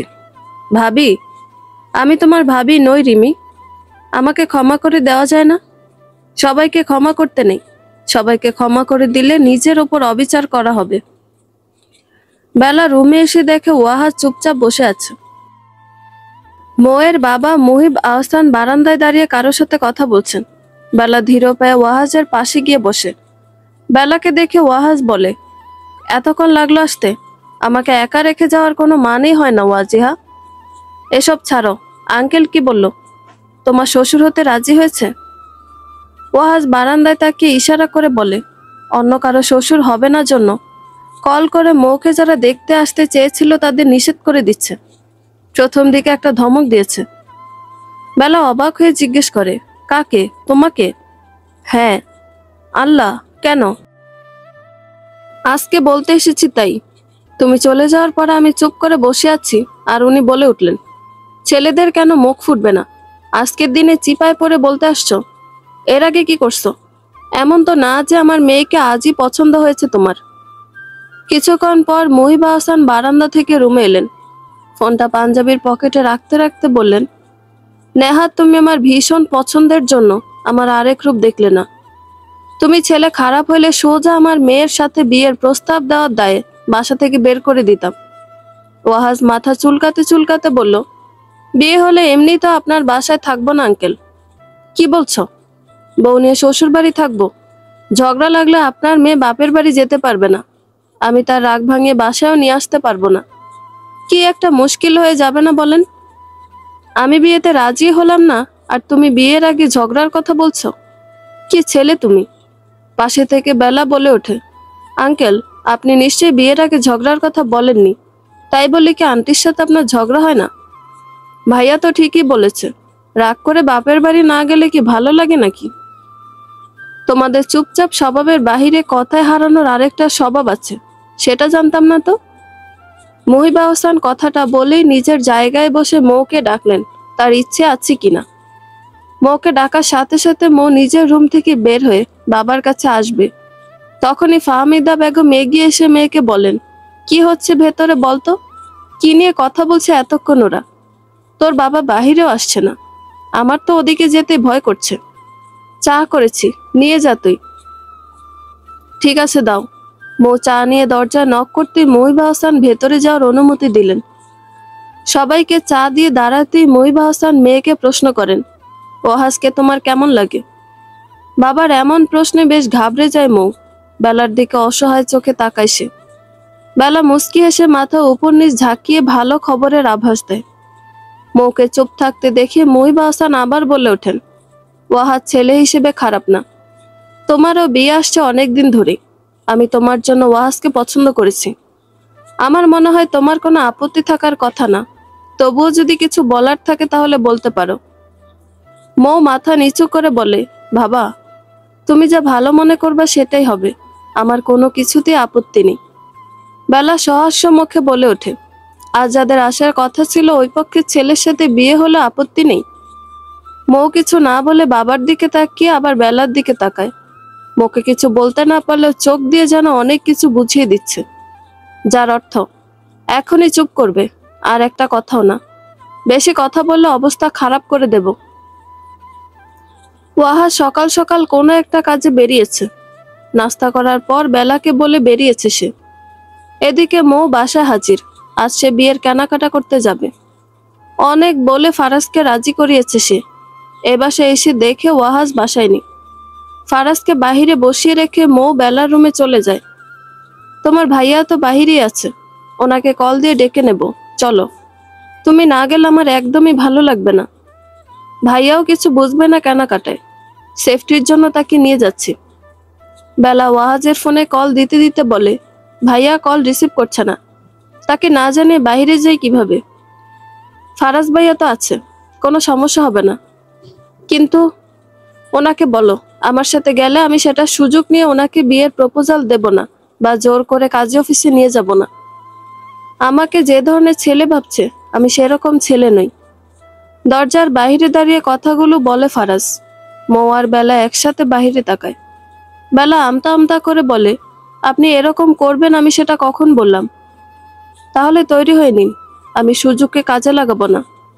মৌ পর্যায়ক্রমে দুজনের দিকে তাকিয়ে বলে, কি চলছে তোদের মাঝে বলতো? তিনজন বাড়ি থেকে বেরিয়েছে বিয়ে শপিং এর উদ্দেশ্যে। গাড়ি থেকে নেমে তিনজন সোজা শপিং মলের ভেতরে চলে যায়। বেলা তখনও মাঝে মাঝে ওয়াহাজকে কল দিয়ে যাচ্ছে। অতঃপর কলটা রিসিভ হলো। একটু দূরে চলে আসে বেলা, ফোনটা কানে নিয়ে বলে ওঠে, তোমাকে কখন থেকে কল দিচ্ছি, খেয়াল আছে তোমার? কেন? তোমাদের বিয়ে শপিং করতে এসেছি। টাকা? আমার কিছু বাসায় ছিল, আপাতত ওগুলো নিয়ে এসেছি। অ্যাড্রেস বলো, আমি এখনই আসছি। বেলা এখানকার অ্যাড্রেস দিয়ে ভেতরে চলে আসে। মৌ শাড়ি দেখছিল, বেলাকে দেখে বলে ওঠে, দেখো তো শাড়িটা কেমন লাগছে? তোমার পছন্দ হলে ঠিক আছে, বিয়ে তোমার, এই দিনে তোমার পছন্দের সবকিছু পরবে। যদি তোমার ভালো লাগে তাহলে নিয়ে নাও। আমার ভালোই লাগছে এটা, তাহলে নিয়ে নাও। মৌ আরো কিছু শাড়ি দেখতে থাকে। বেলা মোয়ের বাহু ধরে এগিয়ে এনে বলে, তোমার হবু বর আসছে কিন্তু, আমি জায়গার ডিটেলস বলে দিয়েছি। এতক্ষণ হয়তো চলে এসেছে প্রায়। দোকানের নামটা টেক্সট করে বলে দিয়েছি। এখন এখান থেকে বের হওয়া যাবে না। মৌ অবাক হয়ে বেলার দিকে তাকিয়ে বলে, উনি আসছেন? হ্যাঁ, আসছেই তো, তোমার শপিং করে দেবে তার জন্য আসছে। তাহলে আমি এখন কিছুই কিনবো না, ওনার পছন্দে কিনবো। সেটা তোমার ইচ্ছে। ওয়াহাজের জন্য কিছুক্ষণ অপেক্ষা করে তারা। ফারাজ বসা থেকে উঠে বাইরে থেকে কয়েকবার হেঁটেও এসেছে ওয়াহাজের জন্য। 15 মিনিটের মধ্যে ওয়াহাজ নির্দিষ্ট জায়গায় এসে পৌঁছায়। ঘুরে ঘুরে কেনাকাটা করে নেয়। একদিনে সবকিছু কেনা শেষ হয় না বিধায় আগামীকাল আসার সিদ্ধান্ত নেয় তারা। মৌ আর ওয়াহাজ কথা বলছিল, এমন সময় তাদের চোখের আড়ালে ফারাজ একটা শপিং ব্যাগ বেলার দিকে বাড়িয়ে দেয়। বেলা ভ্রু উঁচিয়ে জানতে চায়, এটা কি? ফারাজ মৃদু হেসে বলে, প্রেম তো গ্রহণ করলেন না, এ ছোট ভালোবাসাটুকু গ্রহণ করেন। এটার বিনিময়ে ভালোবাসতে বলবো না। বিয়ের দিনে এটা পরবেন, আপনাকে এই রঙের শাড়িতে হয়তো অনেক ভালো লাগবে। বেলা একবার মৌ আর ওয়াহাজের দিকে তাকিয়ে তাদের দেখে নেয়। ওয়াহাজ যেহেতু ফারাজের বিষয়টা জানে, তাই তার সামনে কিছুতেই ফারাজের সাথে কথা বলা উচিত হবে না বলে মনে করে সে। বেলা ফারাজকে উদ্দেশ্য করে বলে, আমি এটা নিতে পারবো না। কেন? আমি 5 বছর সংসার করেছি, আমি জানি কোনটা করা উচিত আর কোনটা করা উচিত না। আপনি প্লিজ আমাকে অস্বস্তিতে ফেলবেন না। গিফটটা নিলে খুশি হব, কাউকে খুশি করে চলার দায়ভার আমার নেই। ফারাজ দীর্ঘশ্বাস ফেলে। বেলার মুখের দিকে নীরব কণ্ঠে বলে ফেলে, কি অদ্ভুত বিষয় তাই না? আমরা তাদেরই ভালোবেসে ফেলি যারা আমাদের ভাগ্যে থাকে না। যে ভালোবাসে সে মনে প্রাণে চায় ভালোবাসার মানুষটার সাথে থাকতে, কিন্তু সেটা ভালোবাসার মানুষটা চাইলেও সমাজ চায় না, আবার সমাজ চাইলেও সেই মানুষটা চায় না। এখানে আপনার ভালোবাসার মানুষ এবং সমাজ কেউই চাইছে না। সব ভালোবাসার সমাপ্তিটা সুন্দর হতে নেই, থাকুক না কিছু গল্পে হাহাকার, কষ্ট আর প্রিয় মানুষকে কাছে না পাওয়ার আক্ষেপ। ওয়াহাজ নতুন একটা বাসা ঠিক করতেই সকালে বের হয়েছিল। বিয়ের কথাবার্তা ঠিক হতেই সে নতুন বাসার খোঁজ চালাচ্ছিল। সকাল সকাল নতুন একটা ফ্ল্যাটের খোঁজ পেতেই বেরিয়ে গিয়েছিল সেটার উদ্দেশ্যে। নতুন বাসাটা তার ভালো লেগেছে। তারা যে এলাকায় আছে সেটারই পাশের এলাকায়। বাসায় 2টা বেডরুম, ছোট একটা ড্রয়িং প্লাস ডাইনিং রুম, রান্নাঘর, 2টা ওয়াশরুম, 2টা রুমে ব্যালকনি। সব মিলিয়ে বাসাটা ওয়াহাজের পছন্দ হয়েছে। শপিং শেষ করে সেটা বেলা আর মৌকে দেখানোর জন্য সেখানে নিয়ে যায়। ফারাজের কাজ পড়ে যাওয়ায় আগে শপিং মল থেকে চলে গিয়েছে। ওয়াহাজ বেলা আর মৌকে নিয়ে বাসা থেকে বাড়ি ফিরতে ফিরতে দুপুর 2:30টা বেজে যায়। তারা ঠিক করে ওই বাসাতে উঠবে এবং খুব তাড়াতাড়ি বাসা আসবাবপত্র নেওয়া শুরু করবে। ওয়াহাজ জানায় বাড়িওয়ালার সাথে সে রাতে কথা বলবে। 3:30টার দিকে খাওয়া দাওয়া শেষ করে বিছানায় শুয়ে শুয়ে একটা বই নিয়ে সময় কাটাচ্ছিল বেলা। হঠাৎ তার মনে পড়ে ফারাজের দেওয়া শাড়িটার কথা। তখন ফারাজের জোড়াজুড়িতে ব্যাগটা নিয়েছিল ঠিকই, কিন্তু শাড়িটা দেখেইনি সে। বিছানা থেকে উঠে তার জন্য কেন জিনিসপত্রের ব্যাগগুলো থেকে ফারাজের দেওয়া ব্যাগটা বের করে সে। গাঢ় সবুজ রঙের একটা শাড়ি। সেটা নেড়েচেড়ে দেখে বেলা। শাড়িটার ভাঁজ খুলে কাঁধের ওপর ছড়িয়ে আয়নার সামনে গিয়ে দাঁড়ায়। কি সুন্দর শাড়িটা! মনে মনে ফারাজের পছন্দের তারিফ করতে থাকে সে। পরক্ষণে নিজেকে গুটিয়ে নেয়। শাড়িটা বিছানায় ছুঁড়ে ফেলা আয়নার সামনে দাঁড়ানো ভেতর থেকে ভেঙে গিয়েও ভাইয়ের ভালোবাসার শক্তির জোরে দাঁড়িয়ে থাকা নিজেকে দেখতে থাকে সে। মায়ের কোলে মাথা রেখে শুয়ে শুয়ে মায়ের সাথে ছোট বোনের বিয়ের ব্যাপারে কথা বলছে ফারাজ। মা ফাহমিদা বেগম বলে ওঠেন, শোন বাবা, তোর বোনের বিয়ে হয়ে গেলে কিন্তু এবার আমি তোকে বিয়ে দেব। আর কত বাড়িটা এমন ফাঁকা থাকবে বলতো? এতদিন তবু মৌ ছিল, সামনের সপ্তাহ থেকে তো সে এ বাসায় আর থাকবে না। এ বাড়িতে একা একা আমার দম বন্ধ হয়ে আসবে। ফারাজ মৃদু হেসে বলে, তোমার ছেলেকে কেউ বিয়ে করবে না আম্মা। তোমার ছেলেকে ভালোবাসা যায় না। ফাহমিদা বেগম ছেলের মাথায় হাত বুলানো থামিয়ে বলেন, আমার ছেলের মতো ছেলে কি আর একটাও আছে নাকি? পেশায় ভালো একটা ডাক্তার, এত সুন্দর একটা চেহারা, তাকে কিনা কেউ বিয়ে করবে না? একবার শুধু বিয়ে করবি বল, আমি আজ থেকে পাত্রী দেখব। সবাইকে কি আর বিয়ে করা যায় আম্মা? গেলেও কি ভালোবাসা যায়? ফাহমিদা বেগম সন্দিগ্ধ চোখে ছেলের দিকে তাকান, বড় উৎকণ্ঠায় জানতে চান, তোর কিছু হয়েছে বাবা? ফারাজ মিথ্যে হাসি হেসে বলে, কি হবে আম্মা, কিচ্ছু হয়নি। আমি তোর মা হই, মাকে মিথ্যা বলবি? ফারাজ কিছুক্ষণ চুপ থেকে বলে, মিথ্যা তো বলতে চাই না আম্মা, সত্যিটা বল আমায়। আমি কয়েকদিন ধরে খেয়াল করছি তুই বাসায় সেরকম কোনো কথা বলছিস না। হাসপাতালে বেশি সময় থাকছিস, আবার বাড়িতে থাকলেও নিজের ঘরেই সবসময় খিলেটে থাকছিস। কিছু হয়েছে বাবা? হচ্ছে তো অনেক কিছুই, শুধু মাঝে মধ্যে সহ্য করতে পারছি না। কান্না আসছে, কিন্তু ছেলে মানুষ বলে কথা। ছেলেদের তো কান্না করা একটা অপরাধের মতো। ছেলের কথা আশ্চর্য হন ফাহমিদা বেগম। ছেলে এরকম একটা সময় পার করছে আর তিনি জানেন না, বুঝতেই পারেননি। ছেলের মাথায় হাত বুলিয়ে দিয়ে জিজ্ঞেস করেন, কাউকে পছন্দ করিস বাবা? আমাকে বল তুই, আমি তোর বাবার সাথে কথা বলবো। সেই তো রাজি না আম্মা। তোমরা কথা বলে আর কি করবে? কে সে? আমি কি চিনি? তুই আমাকে শুধু বল, আমি নিজে রাজি করাবো তাকে। তার আগে একটা সংসার ছিল আম্মা, তুমি কি পারবে তাকে মেনে নিতে আমার জন্য?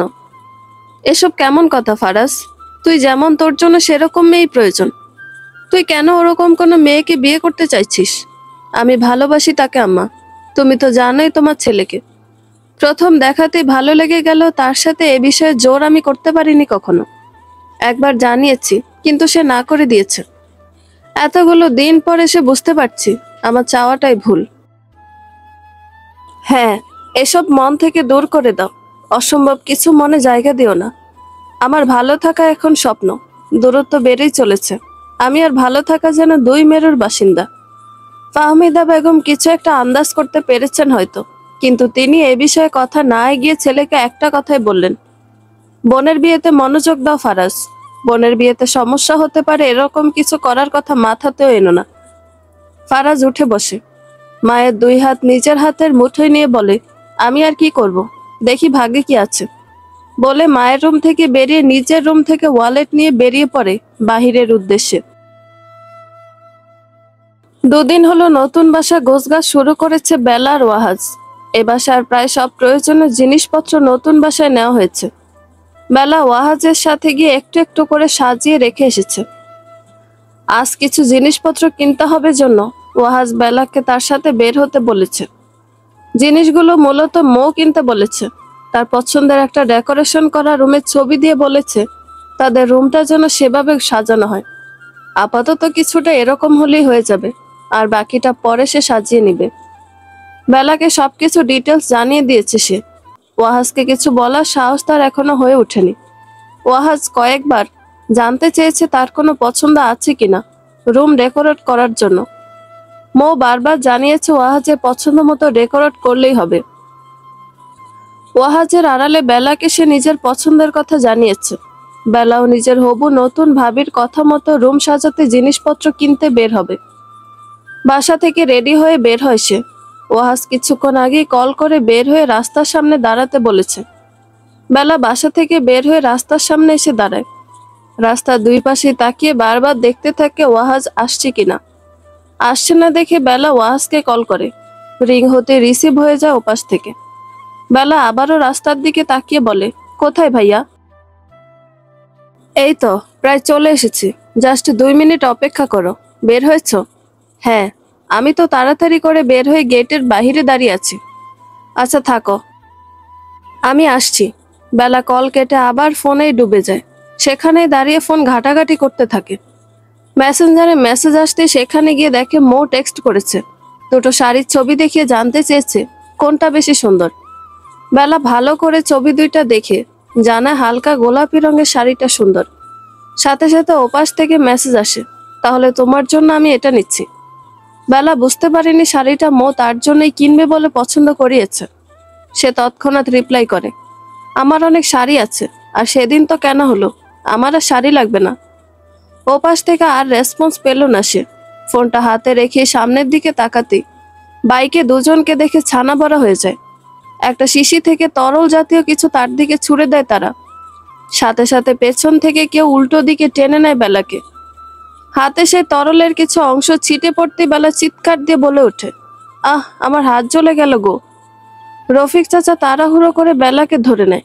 আম্মা, আম্মা করে চিৎকার করতে থাকে। বেলার এই অবস্থা দেখে রফিক চাচা কান্না করা শুরু করে দিয়েছে। ততক্ষণে গাড়ি এসে তাদের সামনে থামে।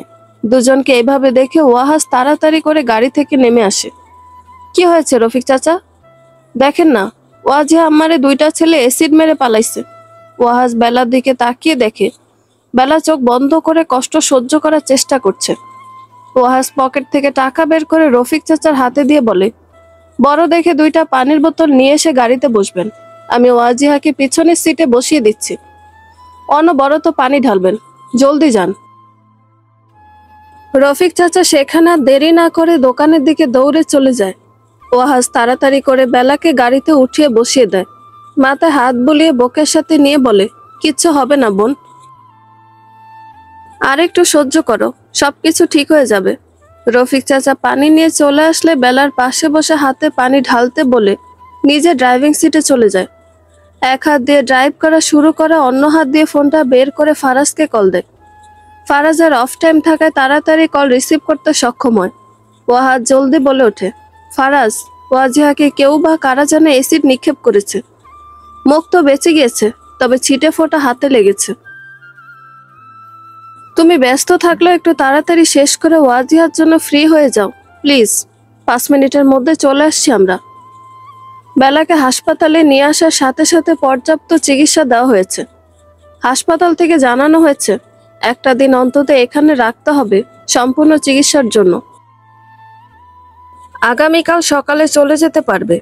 নার্স বেরিয়ে গেলে ওয়াহাজ এসে বেলার বেডের পাশে চেয়ার টেনে বসে। বেলা জানালার বাহিরে তাকিয়ে বৃষ্টি দেখছিল।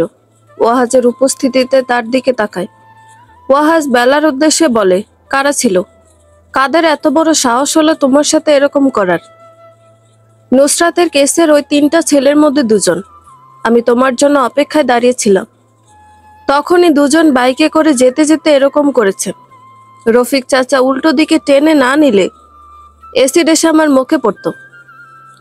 ওরা কি জানে না তোমার একটা ভাই আছে? খুব ভুল করেছে। এর জন্য জীবন না দিতে হয় ওদের। দীর্ঘশ্বাস ফেলে বেলা। এসব নিয়ে তার আর কোনো কথা বলতে ইচ্ছে করছে না। সম্ভব হলে নিজেই ওই জানোয়ারগুলোকে খুন করে গাছের সাথে ঝুলিয়ে রাখত। কেবিন থেকে বেরিয়ে যায় ওয়াহাজ। বেলা আবার জানালার বাহিরে তাকায়। নার্স এসে দরজায় নক করে। বেলা বাহিরে তাকিয়ে নার্সকে ভেতরে আসতে বলে।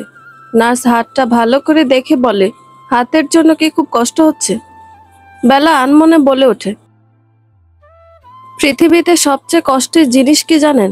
কেউ সত্যিকারের ভালোবাসে জেনেও তার ভালোবাসা গ্রহণ করতে না পারা। জি। বাইরে থেকে ফারাজ নার্সকে উদ্দেশ্য করে বলে, আপনি যান, আমি দেখছি। ফারাজের গলা শুনে বেলা বেশ চমকে যায়। আনমনে বলা কথাটা ভাবতেই কপাল চাপড়াতে ইচ্ছে করে তার। তবুও কাউকে কিছু বুঝতে না দিয়ে চুপচাপ শুয়ে থাকে। নার্স চলে গেলে ফারাজ কেবিনে এসে চেয়ারটায় বসে হাত দেখতে দেখতে বলে, এত কষ্ট পাচ্ছেন তবুও কেন গ্রহণ করছেন না আমায়? একটু ভালোবাসলে কি এমন ক্ষতি হবে আপনার? থেকে যান না আমার সাথে সারা জীবনের জন্য। ফারাজের কথায় তার দিকে তাকায় বেলা। ভ্রুকুচকে বলে, কিছু বললেন? না। ভাইয়া কোথায়, জানেন কিছু? না তো। আচ্ছা শোনেন, মৌ এসেছিল। তখন তো কেবিনে কাউকে আসতে দেওয়া হচ্ছিল না, তাই ফিরে গেছে। রান্না করে নিয়ে আসবে একেবারে। কি খাবেন বলুন, আমি মৌকে বলে দেব। কিছু খেতে ইচ্ছে করছে না। হাত কি এখনো জ্বালাপোড়া করছে? হ্যাঁ করছে তো, সহ্য করে নিচ্ছি। আমাকে সহ্য করে নেওয়া যায় না? বেলা কিছুক্ষণ চুপ থেকে বলে, আপনি বারবার এভাবে নিজের অনুভূতি প্রকাশ করবেন না। কেন? অনুভব করলে সেটা প্রকাশ করলে দোষের কি? আপনারও জানা উচিত আপনাকে কেউ ভালোবাসে। জানা উচিত নয়।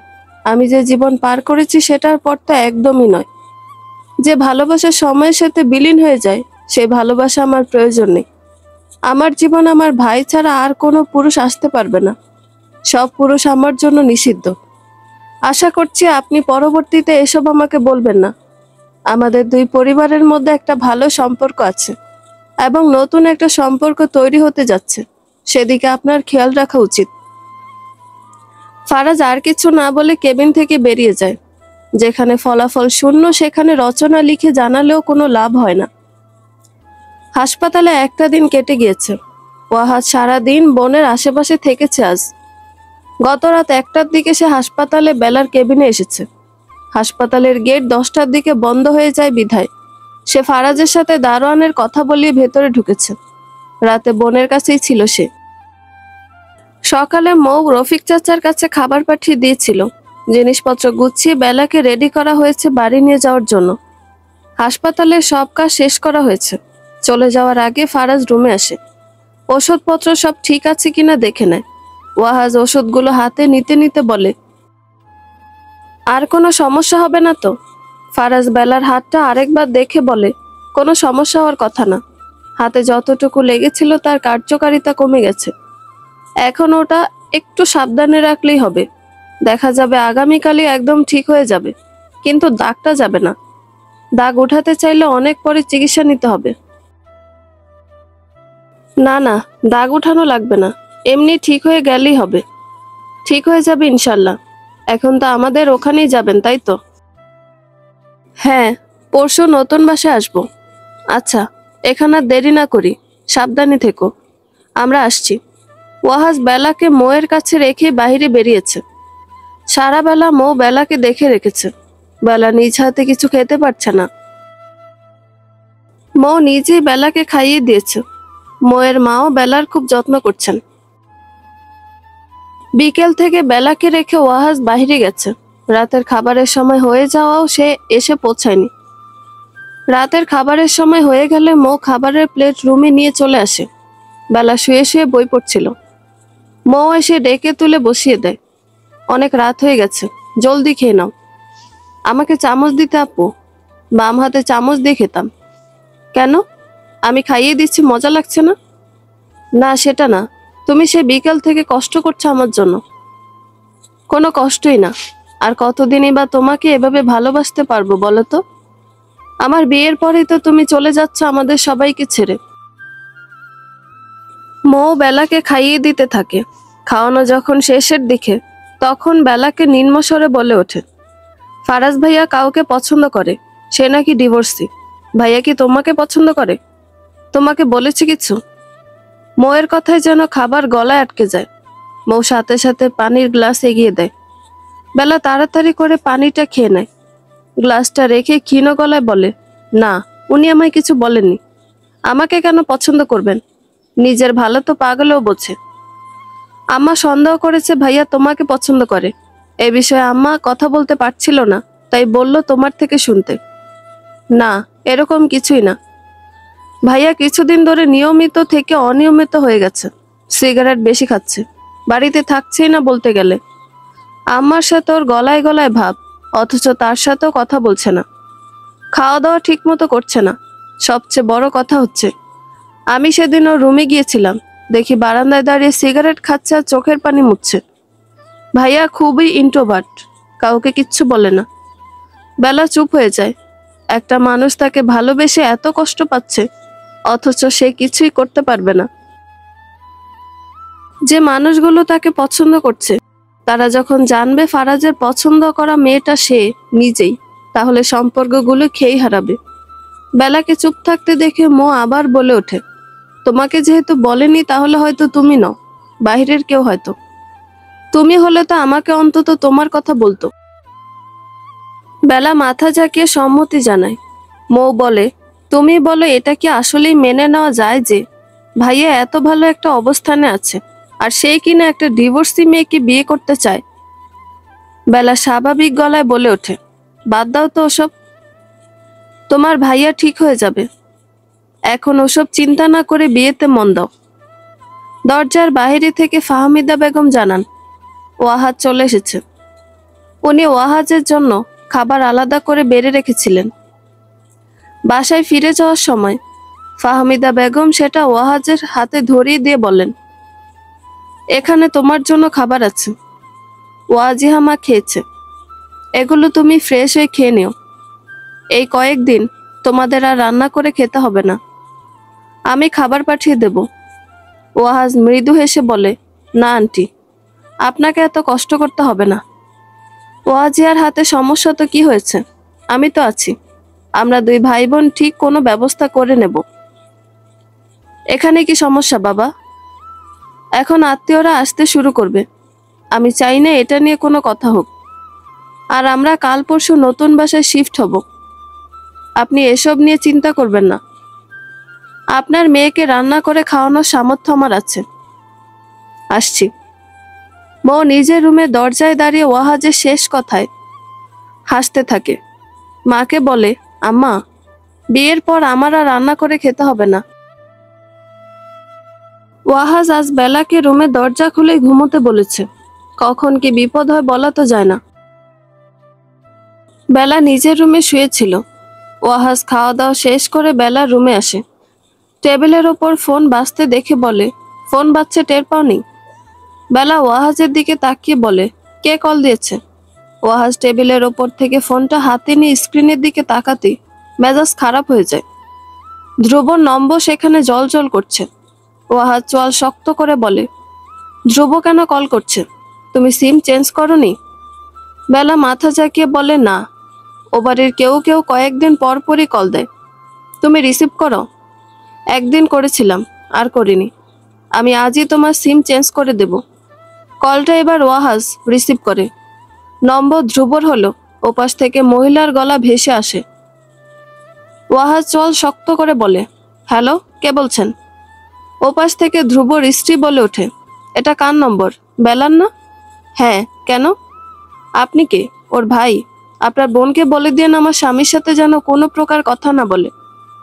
কাকে দেখেছেন থুতু ফেলে আবার তুলে নেয়। নিজের বরকে সাবধানে রাখবেন। আমার বোনকে ঠকিয়ে আপনাকে বিয়ে করেছে, আপনাকে ছেড়ে অন্য কাউকে বিয়ে করতে বেশি সময় নেবে না। আমার কথা মাথায় রাখবেন আশা করি। আল্লাহ হাফিজ। ওয়াহাজ লিলিকে আর কিছু বলার সুযোগ না দিয়ে সাথে সাথে কল কেটে ফোন থেকে সিমটা খুলে ফেলল।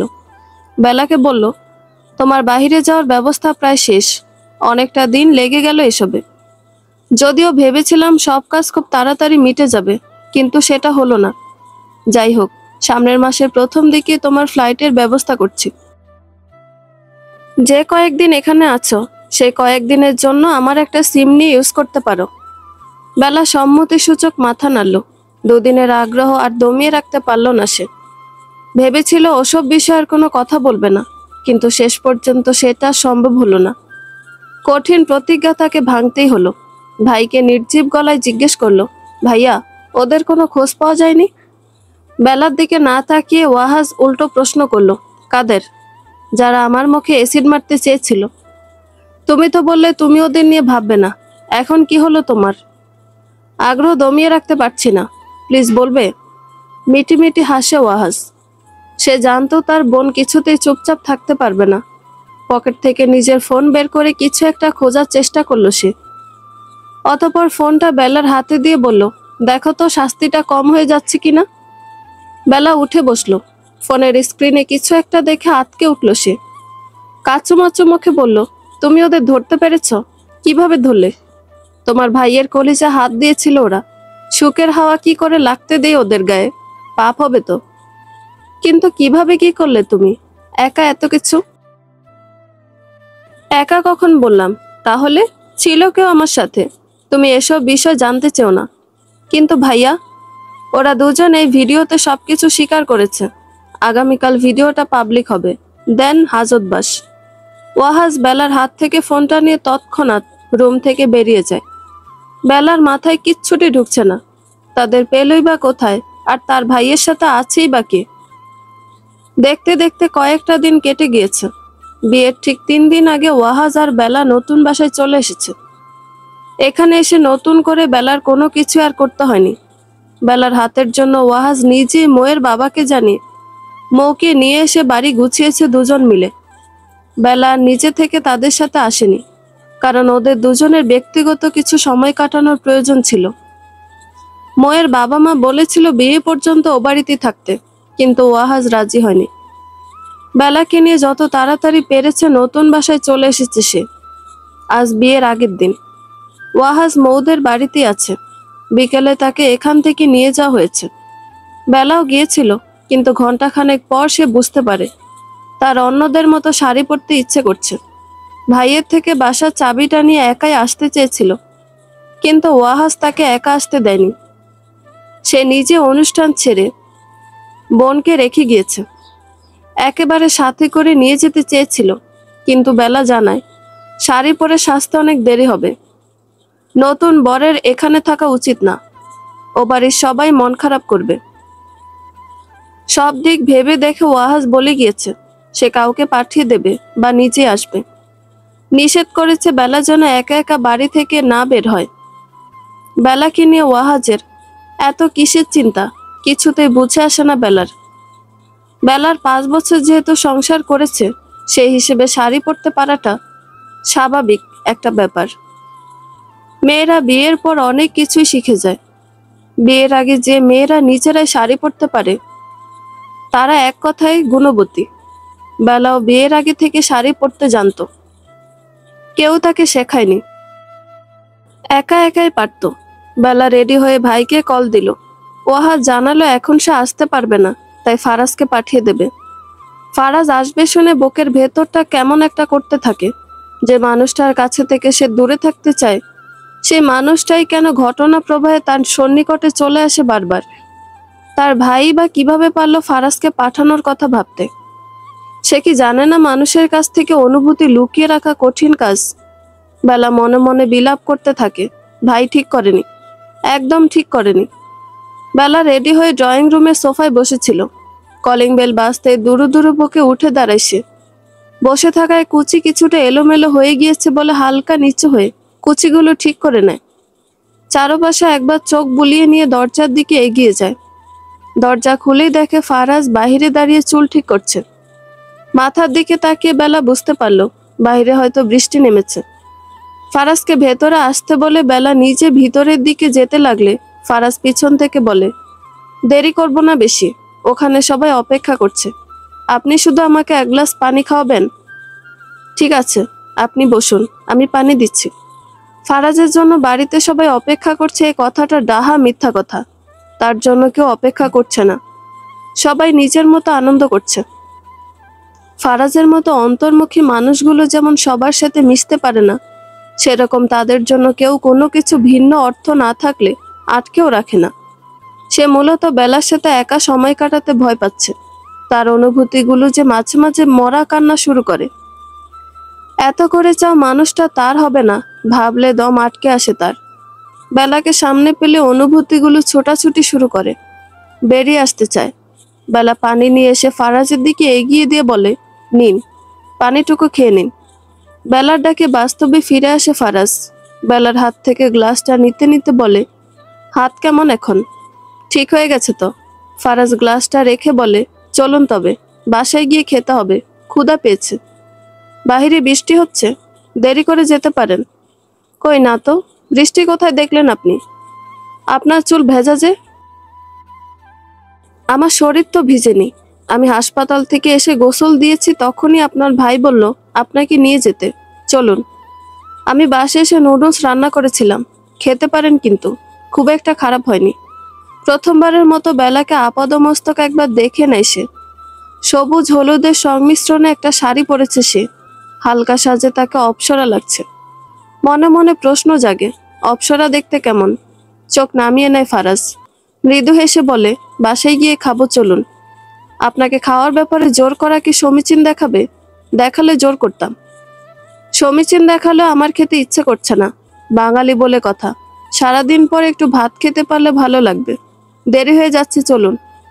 ফারাজ বেলাকে রুমের দিকে যেতে দেখে আনমনে বলে ওঠে, আপনি চাইলেই আমাকে সারা জীবন রান্না করে খাওয়াতে পারতেন। বেলা থেমে যায়, পিছন ফিরে বলে, সারা জীবন আমার রান্না করতে ভালো লাগবে না, জন্যই তো পালাচ্ছি। যেখানে যাচ্ছেন সেখানে বাংলাদেশের মতো কাজের বুয়া পাবেন না, হাত পুড়িয়ে রান্না করেই খেতে হবে। আপনি দেশ ছাড়লে একটা হৃদয় সারাক্ষণ পুড়তে থাকবে। এমন কোনো সম্পর্কে আমি অবগত নই। আর কিভাবে জানালে জানবেন? আমি আসলে জানতেই চাই না। একবার সুযোগ দিয়ে দেখলে পারতেন না? শেষে ফলাফল আগের মতো হলে পুরো জীবনটাই নাট্যমঞ্চে মনে হবে। আমার মনে হয় সম্পর্ক তৈরি হয় কোনো এক সময় শেষ হতে, যেটা শুরু আছে সেটা শেষও আছে। আপনি একবার রেখেই দেখুন না, জীবন শেষ হলে তবেই সম্পর্ক শেষ হবে, তার আগে নয়। আপনাকে কাছে না পাওয়া যন্ত্রণা আমাকে পুড়িয়ে মারছে। বেলার বলার স্পৃহা জাগে, আমিও কারোর সাথে আজীবন ভালো থাকতে চাই। আমিও চাই আপনি সেই মানুষটা হন, যদি আমাকে ভালোবেসে থাকেন। আপনার উপস্থিতি আমার বুকে বারবার ঝড় তুলছে। দ্বিতীয়বারের মতো বিশ্বাস করে ঘর বাঁধতে মন চাইছে। যেটা হওয়ার নয় সেটা নিয়ে কথা বলবেন না প্লিজ। বারবার আপনাকে ফিরিয়ে দিতে ইচ্ছে করে না আমার। উঠে দাঁড়ায় ফারাজ, বেলার দিকে এগিয়ে গিয়ে বলে, একবার জড়িয়ে ধরবেন আমায়, অন্তত মরুর বুকে একটু জল পড়তো। অন্যায় আবদার করবেন না ফারাজ, আপনি বাহিরে গিয়ে দাঁড়ান, আমি আসছি। আপনি এত কঠোর কেন? একটু নরম হতে পারেন না? একজন আপনাকে পেতে মরিয়া হয়ে আছে, সেটা বুঝতে পারছেন না? বারবার ভালোবাসা ভিক্ষে চাইতে আমারও ইচ্ছে করে না, বেহায়া হয়ে যাচ্ছি আমি। ভালোবাসায় সম্মান হারানো উচিত না, নিজেকে সম্মান করুন। ফিরিয়ে দিচ্ছেন? একদম, শেষবারের মতো। আশা করছি এসব নিয়ে আর ভাববেন না, বাড়িতে এসব নিয়ে কিছু বলবেন না। ভাবি আমাকে আপনার ব্যাপারে সন্দেহ করেছে, আমি আগ পিছ কোনো সম্পর্কে জড়াবো না। আমি সিদ্ধান্ত নিয়ে ফেলেছি, আর নড়চড় হবে না। ফারাজ নিজেকে গুটিয়ে নেয়, বেলার চোখে চোখ রেখে বলে, অলরাইট, শেষ একটা আবদার রাখবেন? শুনি। দেশে ফিরবেন কবে? জানা নেই, হয়তো নাও ফিরতে পারি। ফিরবেন আপনি? কেন? আমার জন্য। এটা কোনো সিনেমা না ফারাজ, আমি আপনার জন্য অপেক্ষা করব। আপনি যেমন একজনের কাছে ঠকে পুরুষ জাতিকে নিষিদ্ধ করেছেন, ঠিক তেমন আমি আপনাকে কথা দিলাম, আপনি ছাড়া সব নারী আমার জন্য নিষিদ্ধ। এটা কোনো ছেলে খেলা নয় ফারাজ। আপনি সম্পর্কে আমার বেআইন হলো আমি আপনার সাথে মজা করছি না। ফারাজ, 21 জুন দিনটা আমি আপনার সাথে কাটাতে চাই। না পেলাম আপনাকে, আপনার কাছে এই দিনটা চাই। 21 জুন, এটা অনেক দেরি। আর তাছাড়া আমি সামনের মাসেই চলে যাচ্ছি। বুকে চিনচিন ব্যথা করে ওঠে ফারাজের। প্রিয় মানুষের অনুপস্থিতির দিনগুলো এত তাড়াতাড়ি চলে আসবে। দীর্ঘ নিঃশ্বাস ফেলে সে বলে ওঠে, আপনি 21 জুন আমার জন্য রেখে দিবেন। বেঁচে থাকলে পুরোটা দিন আমি আপনার সাথে কাটাবো, সেটা যে বছরই হোক না কেন। 21 জুন কেন? 21 জুন পৃথিবীর সবচেয়ে দীর্ঘতম একটা দিন। শুধুমাত্র এই দীর্ঘতম দিনটা আপনি আমাকে দিবেন। পৃথিবীর দীর্ঘতম দিনটা আমি আপনার সাথে কাটাতে চাই ওয়াজিহা। বাচ্চামি ছাড়েন, চলুন, দেরি হয়ে যাচ্ছে। আপনার ভাইয়ের আবার চিন্তা হবে। বন্ধুরা, গল্পটি ভালো লেগে থাকলে একটা লাইক করে দিবেন এবং গল্প সম্পর্কে কোনো মতামত জানানোর থাকলে কমেন্ট করতে পারেন। গল্পের বাকি অংশ শোনার জন্য চ্যানেলটি সাবস্ক্রাইব করে পাশেই থাকবেন। ধন্যবাদ সবাইকে, ভালো থাকবেন।